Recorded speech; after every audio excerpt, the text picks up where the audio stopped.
Hello, my beautiful people. Welcome to Docentes DigitalesTV.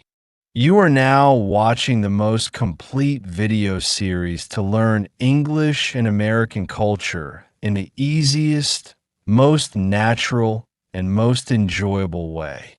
You don't need to memorize complicated grammar rules. Just listen carefully and watch this video several times. That's the best way to improve your English and discover the fascinating stories behind the United States. Today, we're heading to one of the most beautiful and unique places in America, the state of Hawaii, from kingdom to U.S. state. When people think of Hawaii, they picture tropical beaches, volcanoes, hula dances, and breathtaking landscapes. But Hawaii has a rich and complex history that goes far beyond tourism and postcards. Long before it became part of the United States, Hawaii was an independent kingdom. King Kamehameha I is a key figure in Hawaiian history. He united the Hawaiian Islands into a single kingdom in 1810 after years of battles.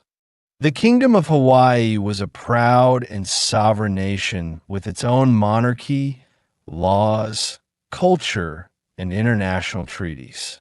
In the 19th century, Hawaii became important to many foreign powers, especially the United States, because of its location in the Pacific Ocean.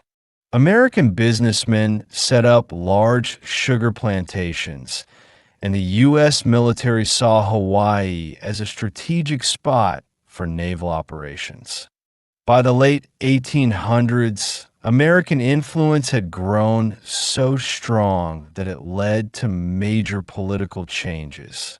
In 1893, a group of American businessmen and sugar planters, with the support of U.S. Marines, overthrew Queen Liliuokalani, the last reigning monarch of Hawaii. This was a controversial and deeply painful event for many Native Hawaiians. After the overthrow, Hawaii became a republic for a few years. In 1898, during the Spanish-American War, the U.S. officially annexed Hawaii, mainly because of its strategic location. Then, in 1959, Hawaii became the 50th state of the United States. Today, Hawaii is known for its rich Native Hawaiian culture, its incredible natural beauty, and its spirit of aloha, a concept that means love, peace, and compassion. It's a major tourist destination and an important part of American identity. But it's also a place with deep traditions and ongoing efforts to honor and preserve its indigenous culture. Thank you so much for staying until the end of this video. If you enjoyed learning how Hawaii went from a kingdom to becoming the 50th U.S. state, don't forget to subscribe to Docentes DigitalesTV so you don't miss the feedback video. It's a great way to review what you've learned and continue building your English and knowledge of American history. Please like and share this video to help us continue growing and creating even better content. See you in the next adventure.